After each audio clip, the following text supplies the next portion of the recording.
The young Dutch prodigy Max Verstappen has been either a hero or a thorn in the side of many Formula One fans. His antics on and off the track are often frowned upon by fans and the media alike, but when the FIA tries to step in against Verstappen, a dominant beast is born. From undeserved penalties to fines that make absolutely no sense, Max Verstappen is on course to become a 4-time Formula One world champion, a feat only Sebastian Vettel could manage whilst driving for the Austrian outfit based in Britain.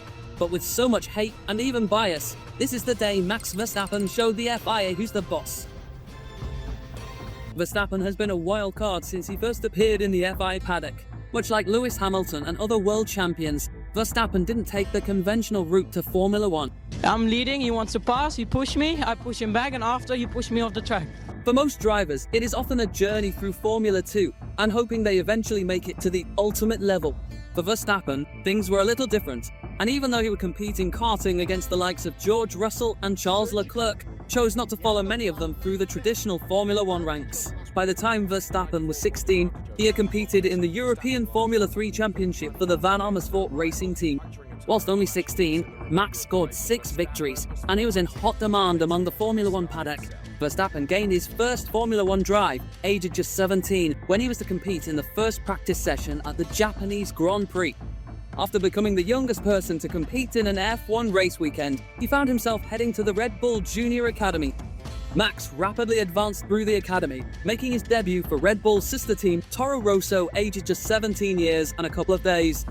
In fact, it was due to this that the FIA had to change driver standards, implementing a rule that forces drivers to have a full driver's license before they could earn an FIA Super license. Max would make his way into the Red Bull team, and here he would dominate, with teammate after teammate struggling to match his impressive pace. Even the media was heavily backing Verstappen as the brand new prospect, who would perhaps be the one to dethrone a dominant Mercedes and Lewis Hamilton. But this was also the moment the media turned on him. We had so many questions about this. Once the 2021 season came around, there were only 2 logical contenders. Verstappen and Red Bull were looking competitive against Hamilton and the dominant Mercedes. Once Mercedes had to get rid of the DARS system, a system that would allow the drivers to be more efficient in warming up their tyres, the playing field was level. For the first few rounds of the season, the championship lead traded a few times. However, heading into the final few races, Verstappen had been constantly scrutinised for his driving style. The first incident happened in Hungary when Mercedes teammate Valtteri Bottas smashed into numerous cars like a bowling ball and seriously damaged the car of Verstappen. Max responded with what many would call unfair when he sent it down the inside at Monza, crashing both cars out of the race. But it is easy to forget where all this had started. You see, back at Silverstone, Lewis completely ran Max off the track, causing the Dutch driver to smash into the walls at around 51 Gs. Lewis would gain a mere 10-second penalty, still winning the race. Moving on with the season, Lewis and Max went wheel to wheel on many different occasions, with the British driver complaining about the erratic style of Max. The first showdown took place at Interlagos, where Lewis was forced off the track but eventually made the overtake. This was followed up by 2 incidents in Saudi, both netting the Dutchman 20 seconds of penalties. As many could see, Verstappen was severely penalised for many of his mistakes, whereas Lewis would only be penalised by 10 positions for touching the rear wing of Verstappen during the same race weekend. Things broke in the favour of the Dutchman in Abu Dhabi, as a lucky call did earn him the World Championship. For the next 2 seasons, Max dominated, winning the championship without blinking, and it seemed like the Red Bull was simply on another planet. This trend continued until the middle of the 2024 season, when McLaren and Lando Norris, another British driver, seemed like a decent competitor.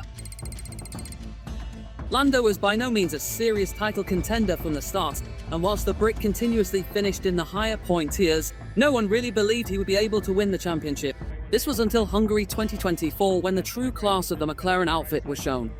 McLaren followed this up with a slew of outstanding performances, leaving Verstappen winless for more than 10 races, something unheard of since the 2022 regulation changes. With a slim lead in the championship, the Dutchman began fighting back. Max fully understood that the Red Bull didn't have the pace of the McLaren and converted the rear of his RB20 to have the hind legs of a donkey, as the great Martin Brundle would put it. During this time between the competition for Verstappen, his driving style never truly changed. He was simply allowed more leeway, as whatever would happen didn't have any direct bearing on the championship. However, with a British driver in a McLaren chasing, the FIA would jump in to dish out penalties. The biggest skirmish would be later in the season, as the calendar headed to the Americas. With the first stop in Austin, the two came to blows on numerous occasions. Max and Lando were let off the hook until Lando overtook Max and earned himself a 5-second penalty, putting him behind the Red Bull as the race finished. A massive outcry ensued, and the following weekend at Mexico, Verstappen would once again defend using the same principles, but with Norris not backing off. Both went off the track before Max sent it on the inside of the following corner, running both drivers wide for a second time. The stewards, who had some links with McLaren at the time, would take a harsh stance on Max, giving him a 20-second penalty, 10 seconds for each infringement. Many believe this to be too harsh, as a single 10-second penalty or 2 5-second penalties would have been sufficient. The media was on edge, and many were calling for more penalties for Verstappen, with even McLaren F1 team principal Zak Brown chiming in and telling the media that the penalties were not enough. Did you think that the penalties were fair, were enough? Probably not enough. I mean, it's getting a bit ridiculous.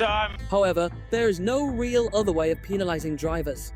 The FIA would listen to Zak Brown, adding another 2 penalty points to the super licence of Verstappen, something Norris didn't even see after the week prior in Austin. By all accounts, the FIA was trying to make it as hard as possible for Verstappen to cling to his 4th title, and many would disagree about this, which is why we encourage you to leave a comment. But this was all on track. Verstappen would have to endure even more frustration earlier in the season, specifically at the Singapore race weekend. Qualifying, I knew the car was...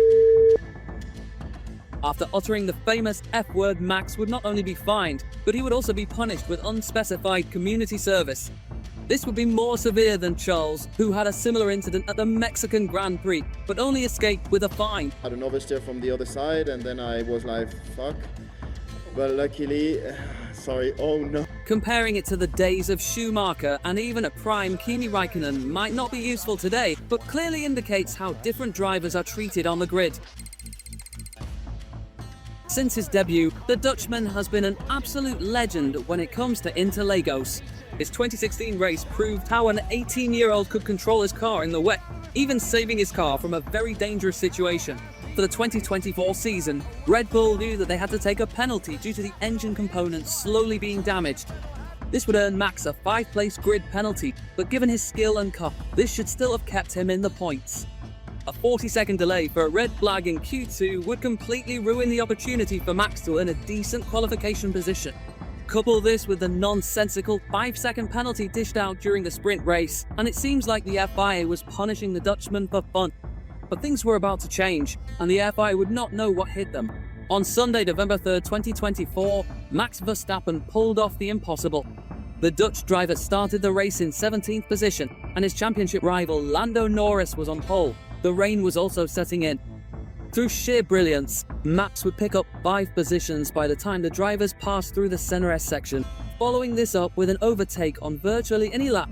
As Martin Brundle would put it, Max hasn't finished within 19 seconds of the race winner for 10 straight races. Verstappen continued to pick his way to front lap after lap, and by the time the first safety car was deployed, no one knew whether they would pit.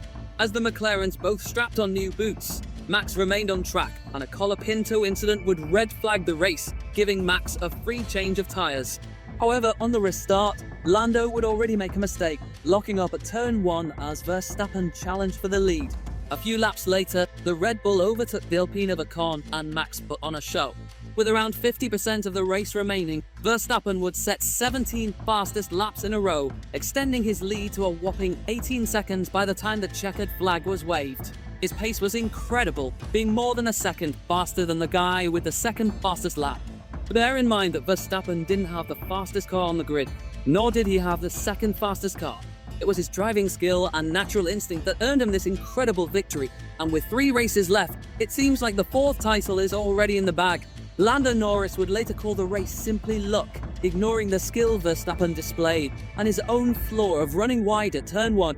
But what do you think? And do you believe that Max is being treated unfairly? Should Formula 1 be more focused on cultivating British drivers and creating such kind of championship setups? Or is it perhaps just the Verstappen fans struggling to deal with a loss? Make sure to let us know in the comments. Until then, goodbye.